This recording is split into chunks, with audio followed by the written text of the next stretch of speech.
ये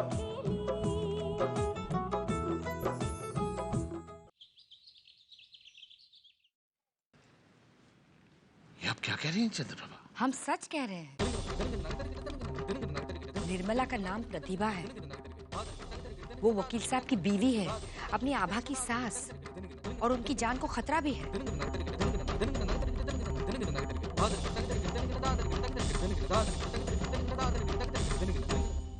इतना तो हम जानते हैं चंद्रप्रभा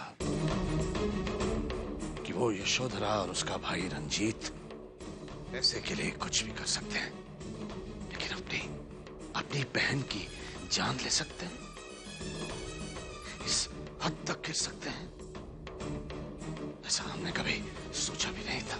ये तो अच्छी बात है कि प्रतिभा जी हमारे यहाँ हैं और सुरक्षित हैं। आभा उन्हें उनका हक दिलाने के लिए लड़ रही है और हमें आभा का पूरा पूरा साथ देना चाहिए।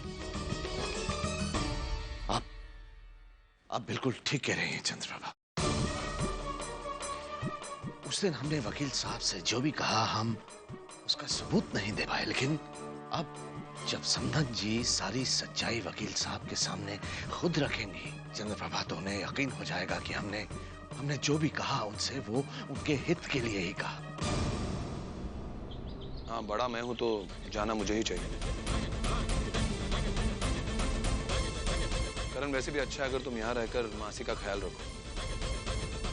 1-2 दिनों से उन्होंने कुछ खाया पिया भी नहीं है और बात भी सिर्फ तुम्हारी ही तो मानती हैं। पापा हम चलते हैं वरना देर ना हो जाए। अच्छा।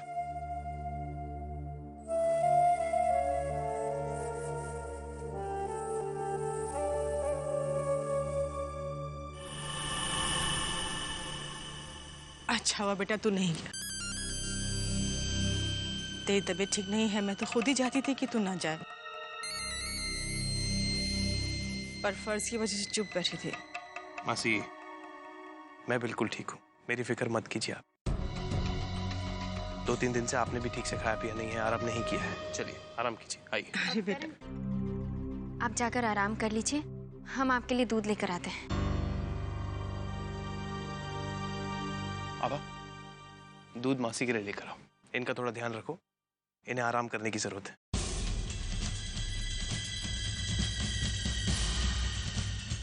मैं तब तक पंडित जी से 13वीं की वीडियो के बारे में पूछ लेता हूँ।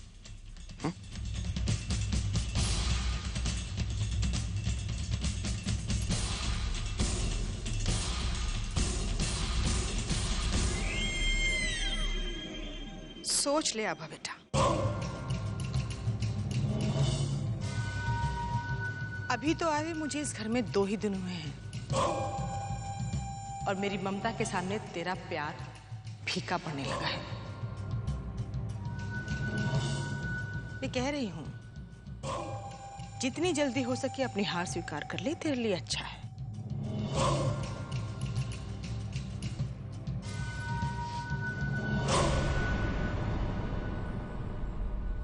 अपनी झूठी ममता को लेकर कुछ ज्यादा ही गलतफहमी हो गई है आपको। इस घर में माँ की जगह लेने का सोच रही है ना? माँ तो क्या, माँ के पैरों की धूल भी नहीं है आप। और जिस दिन सबको आपकी सच्चाई पता चल जाएगी ना, इस परिवार का हिस्सा तो क्या, कोई आपकी सूरत भी नहीं देखना चाहेगा।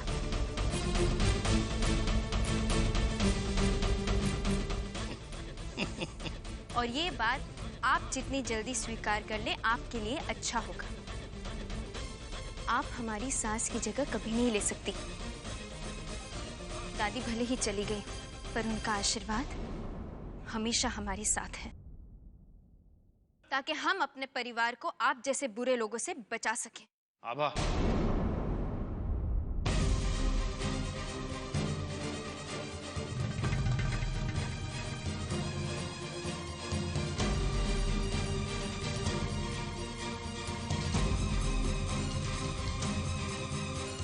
कैसी बातें कर रही हो तुम? क्यों बात कर रही हो इस तरह मासी के साथ? कल तुम मुझे कह रही थी कि तुमने माँ को देखा है, माँ जिंदा है। आज तुम मासी से ऐसे बातें कर रही हो, क्या हो रहा है सब? भगवान का शुक्र है करण को इसकी बात का भरोसा नहीं हुआ, लेकिन अब तो इस आभा की लगाम खींचनी ही पड़ेगी। करण बेटा, बेटा इसमें इसका कोई कसूर नहीं है, घर के हालात ही ऐसे हैं। माँ जी के जाने का इसको बहुत दुख है बेटा, सदमे में आ गई है ये। और शादी भी तो इतनी जल्दी जल्दी में हो गई, इसे कुछ समझ नहीं आ रहा बेटा, इसके दिमाग पे असर पड़ा है शायद। आभा बेटा तू जा, तू कमरे में जा आराम कर। करण, हम सब अपने हैं, रिलैक्स।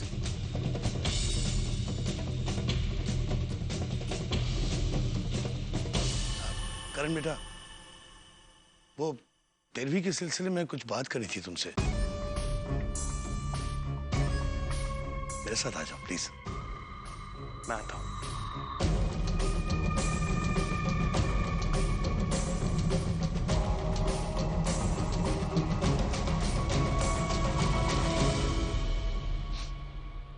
देख ले आभा,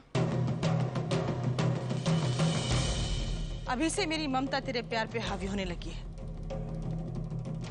मान ले हार अपनी, ये खेल खेलना तेरे जैसे बच्ची के बस की बात नहीं है।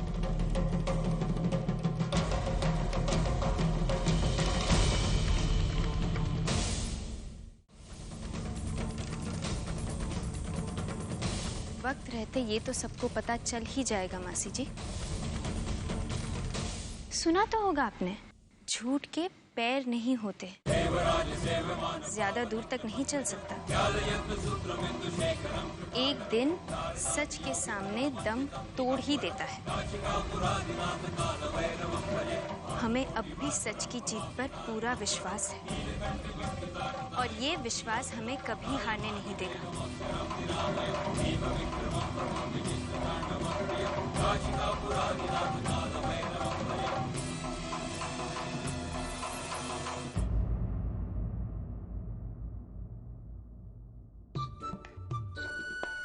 पता है सानिया, मुझे क्या लगता है, या तो स्वर्ण भवन के वास्तुशास्त्र में कोई भयानक गड़बड़ है,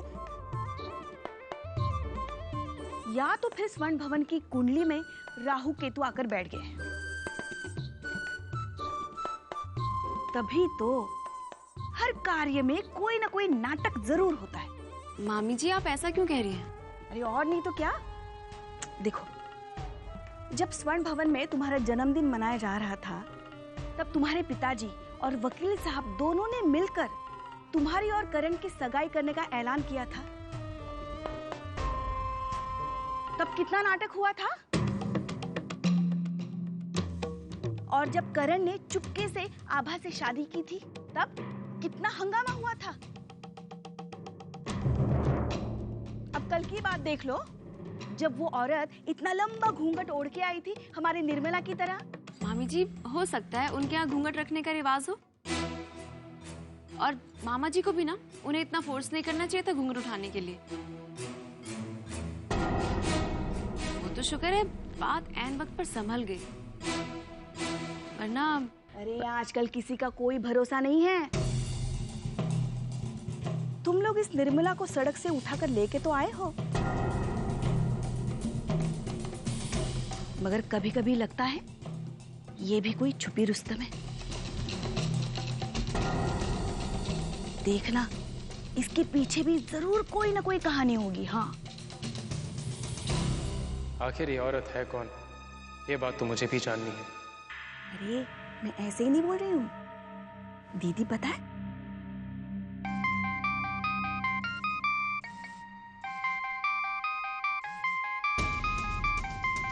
दीदी आजकल कितना सम्मान दे रही है उसको।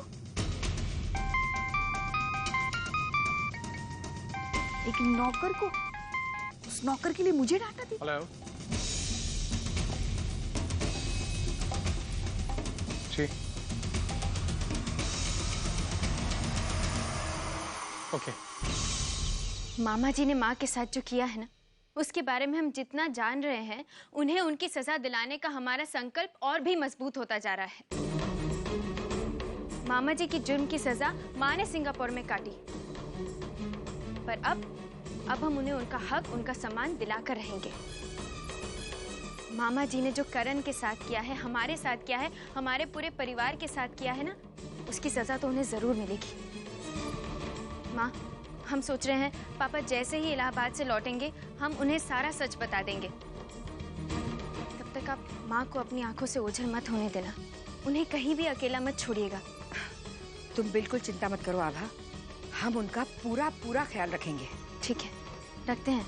नमस्ते।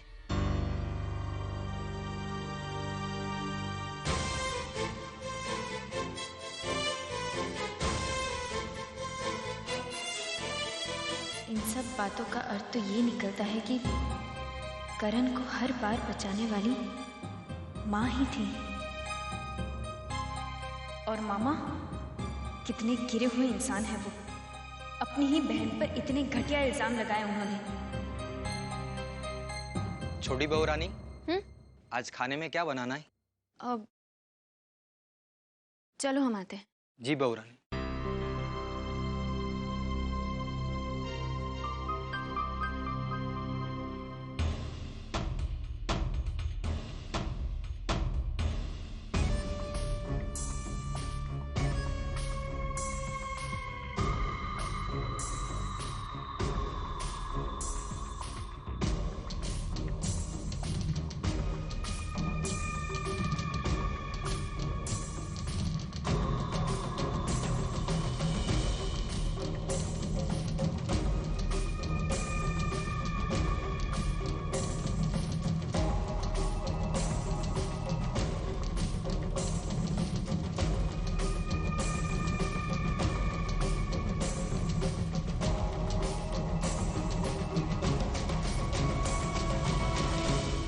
निर्मला, निर्मला,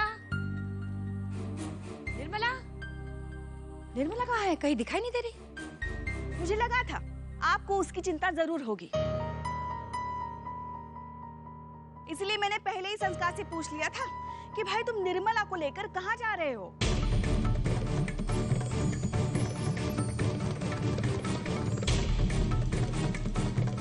संस्कार निर्मला को लेके गया है?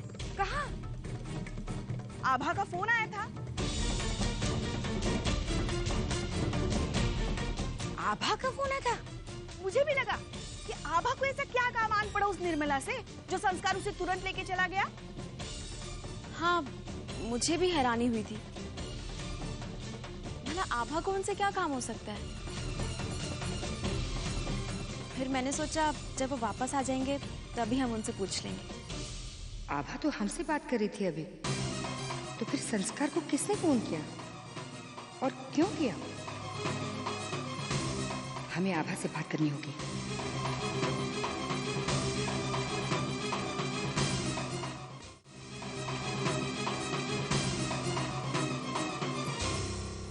पता नहीं दीदी को उसकी इतनी चिंता क्यों लगी रहती है।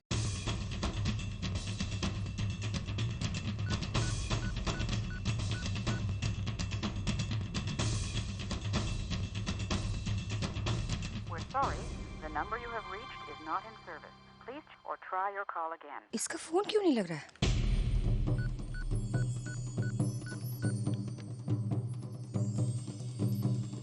We're sorry, the number you have reached is not in service. Please or try your call again. आभा का फोन क्यों नहीं लग रहा है?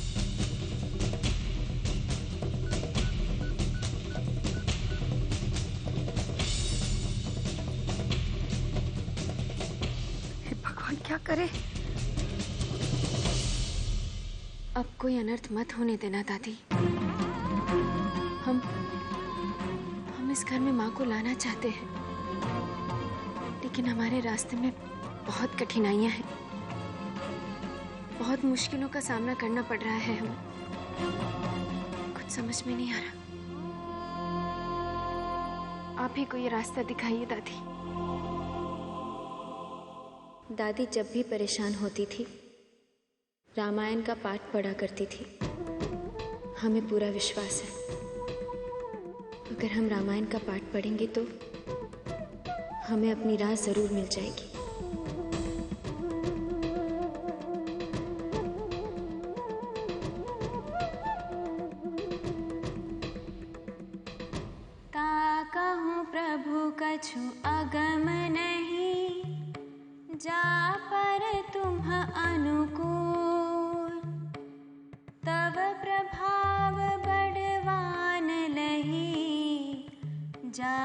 सकै खलु तूल।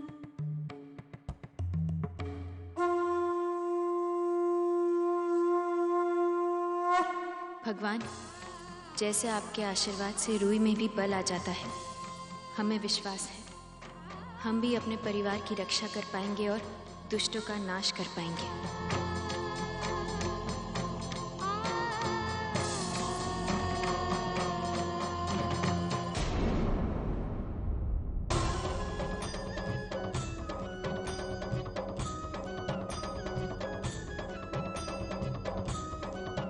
मना किया था ना बाहर जाने के लिए।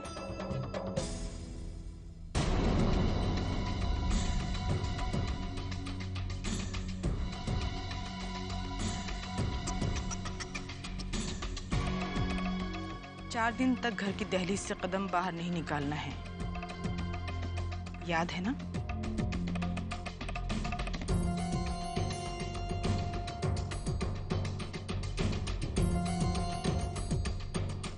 हमारा जाना जरूरी है। आभा,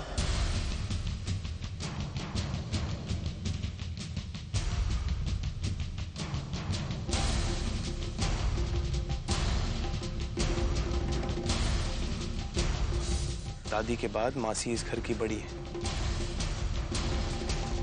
अगर वो कुछ कह रही है तो मान लो।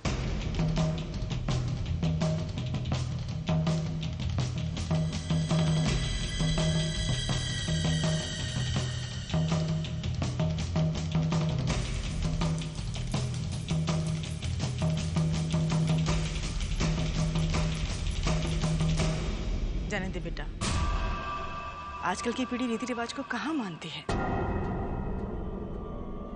कोई बात नहीं।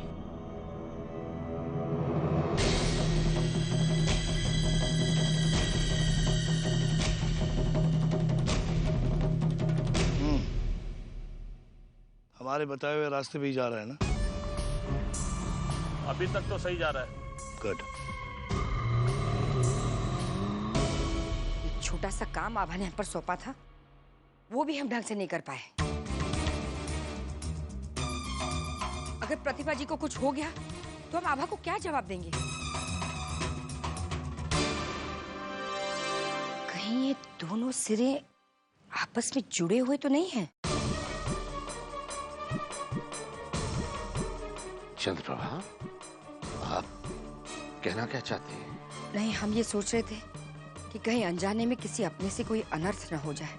चंद्रप्रभा, हम तो कभी उस पर भरोसा कर ही नहीं पाए थे, लेकिन इस बार हम उसकी गलती कभी माफ नहीं करेंगे। उसे सजा देने से पहले हमें प्रतिभा जी के बारे में सोचना चाहिए। आभा का फोन भी नहीं लग रहा है, हमें कुछ करना चाहिए ठाकुर साहब।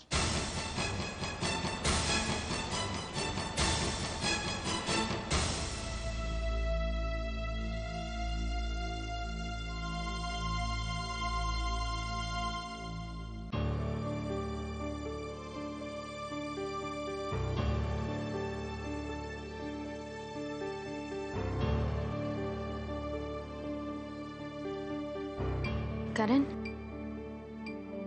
वो हम आपको बताना भूल गए। असल में हमने प्रण लिया है कि रोज दादी के नाम का दिया जलाएंगे। हमें मंदिर जाना ही होगा।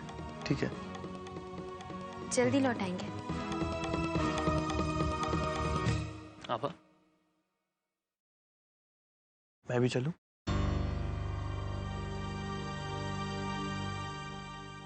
ठीक है, इसमें मैं भी तुम्हारा साथ देना चाहूंगा। चलिए।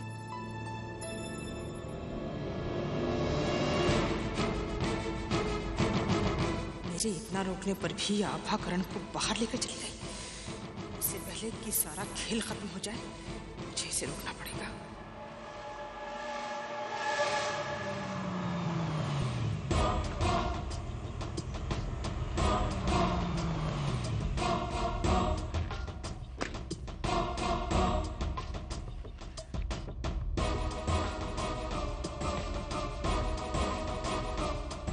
जहाँ चाहते थे मैंने उन्हें वहां छोड़ दिया है।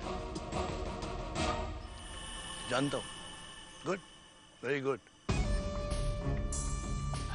मदद के लिए बहुत बहुत शुक्रिया। वैसे संस्कार, अपने तजुर्बे से मैं एक बात कहूँ, जब तुम उन लोगों को जिन्होंने तुम्हारे साथ इतना बड़ा धोखा किया है, उन लोगों को जब तुम तड़पते हुए देखोगे ना, तो इस बात का जरा भी अफसोस नहीं होगा तुम्हें। क्या मैं जान सकता हूँ कि ये सब आप क्यों कर रहे हैं? बिल्कुल बिल्कुल जान सकते हैं आप, सब कुछ जान सकते हैं, लेकिन अभी नहीं, काम पूरा होने के बाद। ठीक है, लेकिन फिर भी मैंने कहा ना, अभी नहीं। फिलहाल अपने आप को बचाने के लिए वही कहना जो मैं तुमसे कहूं। बाकी तो जैसा तुम चाहोगे वैसे ही होगा।